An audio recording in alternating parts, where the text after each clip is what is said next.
واتاي داودا حيق وحوليها الشيخ دادك جيمانك قلان يكوى لدهو قف هبلا كجرا سحميا قف لا يقان قف كالي سيء قليا midda ku saabsan jinka gelitaankiisu waa jirtaa jinka gelitaankiisu waa jirtaa qur-aankaa tilmaamay allah tabaaraka wa tacaala markuu ka hadlayay fi suurati albaqara aayaadka ribada ka hadlaya rabbi tabaaraka wa tacaala wuxuu tilmaamay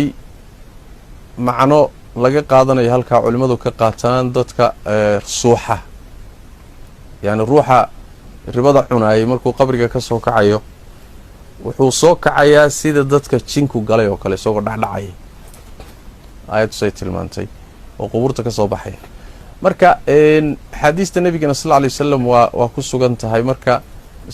muxuu ahay ahlu sunnuhuna waa qabaan see buu jinka dadka ku galayaa wakadalika ruux baa ruuxii ka dhex hadlaya waa ishuna waa xaq sida nebigu tilmaamay sal alla alay wasalam ishu waa xaqo axaadiis baa iyadana ku soo aroortay ruuxii ama waa u bogahayaa waa jeclaanayaa ama waa ka naxayaa ama waa nacayaa ama waa u xanaaqayaa marka waxa weeye waa caalamul arwaax yacni ruuxdiisii baa saamaynaysa say ku gelaysaa oo u saamaynaysaayoo ruuxanama cudur ugu ridaysaa ama laga yaaba inuuba xataa u dhinto disho ama khatar geliso waa arrin yani sir ahoo yani waxa weye markay culimmadu ka hadlayaan waxay leeyihiin waxa aad bini aadamku u yaqaano fahmi karo waa jidhka laakiin ruuxda iyo say isu saamaysaa iyo say isugu gudubtaa waa cilmi qarsoon oo fahamkiisu uusan sahlanayn laakiin waxay mithaal ahaan uga dhigaan oo kale maalan ruux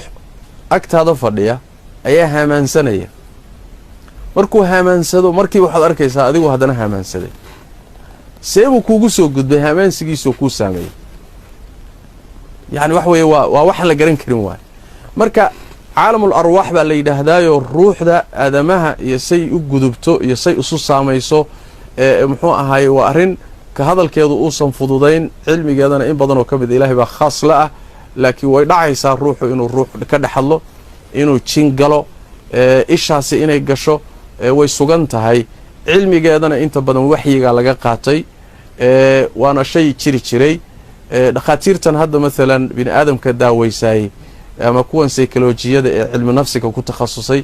ama kuwan jidhkaba daaweeya in badanoo ka mida waa culuum aynan garanaynin oo ayaga aqoontooda ka baxsan laakiin waxyiga kitaabka alle iyo sunnada nebiga sal lla lay slam baa tilmaantay qaababa loo daaweeyana runtii wax weeyaan qur-aankii sunnadu waa tilmaameen oo loola dagaalamo taa waa midda labaad ee baraarujinta mudani waxa weeye haddii la yidhaahdo ruux hebel baa ka dhex hadlay ama jin baa ka dhex hadlay oo ruux hebel sheegtay ma la rumaysan karaa masaladaasi masalo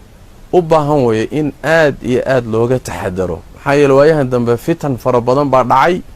khaasatan dadkan jimanka qur-aan saaro oo dadka wax ku akhriyo oo muxuu ahaye ama sixirka ama isha ama jinka yani wax kaga akhriya bimujarad ruuxii uu wax sheegtaba wixii baa la qaadayaa waa la rumaysanayaa ruuxii kalea loo sheegayaa fitna laga abuuraya waxaan wax sheeganayaay waa jin waa shaytaan waa beenaale yani waa faasiq waa gaal warkiisa in intaad rumaysato haddana wax ku dhisto oo dad laysugu diro oo qoysas lagu burburiyo waa fitno waaba intuu rabayba waxaa laga yaabaa shaydaanka hawshaaba doonaya wuxuu u socdo ruuxa u soo dhexgalo uga dhex hadlayba inayba tahayba inuu gurigaa ku dumiyo ama dadkaa isku diro ama adigii intaad hor oradaad waxaad leedahay hebel baa sixray iyo hebel baa ilaystay iyo hebel baa wax ku soo diray warkaasi marka waxa weeye in dadkii laysku fasaad iyo fidno laga shaqeeyo arrintaasi arrin saxsan maaha warka in la rumaysto sax ruuxa ha la daaweeyo qur-aan ha la saaro adkaarta ha lagu akhriyo ha la daaweeyo qaab sharci ha loo daaweeyo laakiin warka in la rumaystaay masalo u baahan waaya in aad iyo aad looga taxadaro yaa ayuha aladiina aamanuu in jaa'akum faasiqun binaba'in fatabayanuu warka iska hubiyaa la yidhi tabaaraka wa tacaala ruuxa been waxaa ugu filan wuxuu maqlaba inuu isaga sheekeeyo iska qaato been waa ugu filanta wallahu aclam